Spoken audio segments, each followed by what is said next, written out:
कार्तिक मास का नहान व्रत गाथा आप सुने। कार्तिक स्नान बुढ़िया माई की कहानी। कार्तिक स्नान एक बुढ़िया माई थी जो चतुर्मास में पुष्कर स्नान करती थी।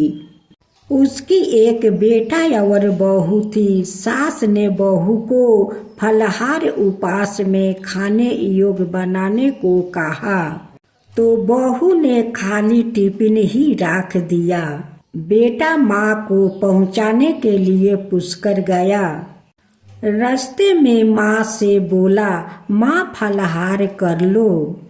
जहाँ पानी मिला वहीं फलाहार करने बैठ गई तो भगवान की कृपा से खाली टिफिन फलों से भर गया।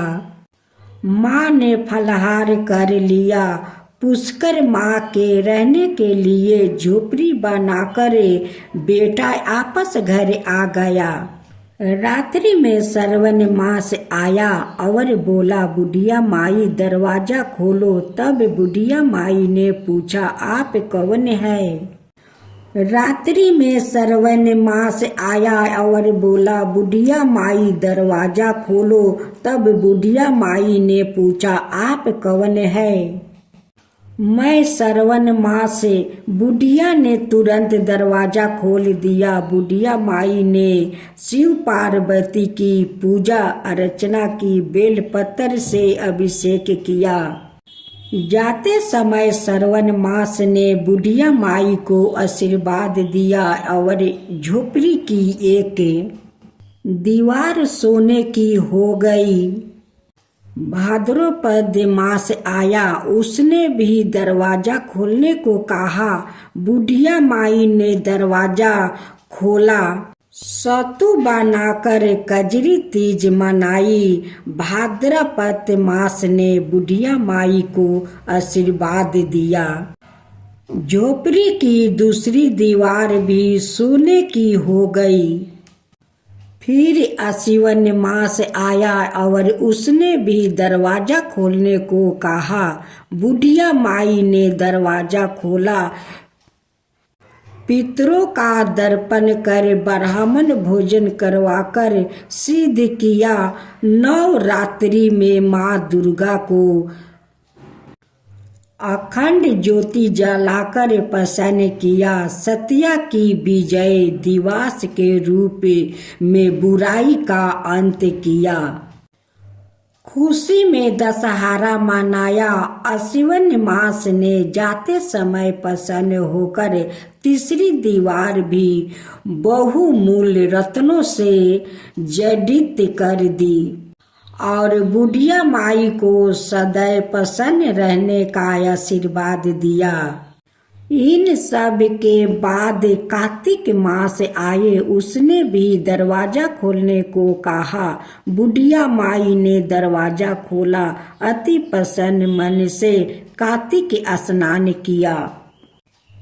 दीप दान कर दीपावली, गोवर्धन पूजा, भाई दूज, गोपाष्टमी अलावा नवमी मनाई। कार्तिक मास ने जाते समय आशीर्वाद दिया और झोपड़ी के स्थान पर महल बना गया। बुढ़िया माई गरीबों की सेवा कर भोजन कीर्तन में अपना समय व्यतीत करने लगी।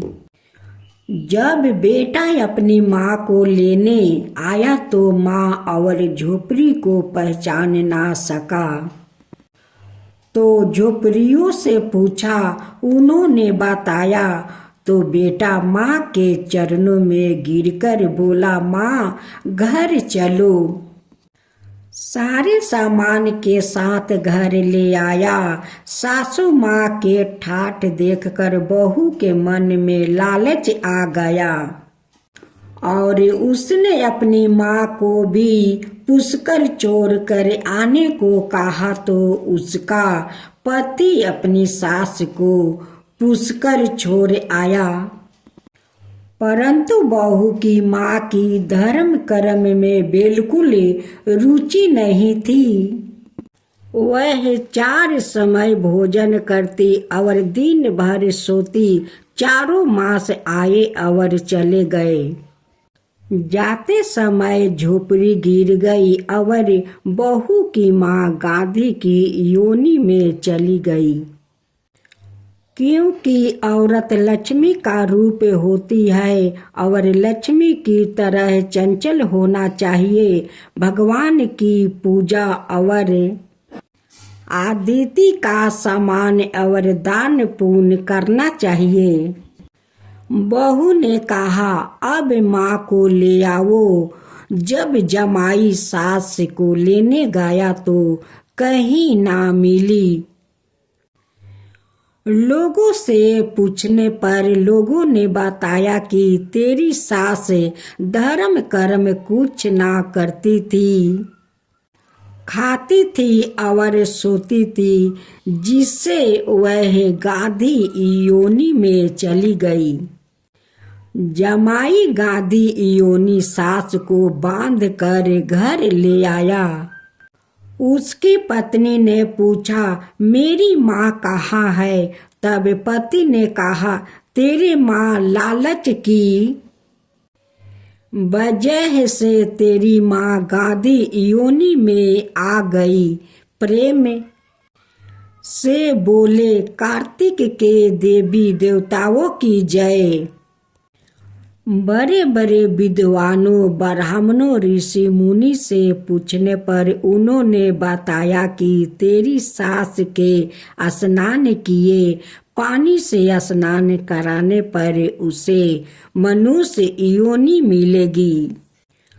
तब बहू ने ऐसा ही किया और उसकी माँ पुण्य मनुष्य योनि में आ गई। हे दमोदरा भगवान, जैसे बुढ़िया माई को दिया वैसे सबको देना। कथा कहने वाले, सुनने वालों, हुंकारे भरने वालों सब पर अपनी कृपा सदा बनाए रखना।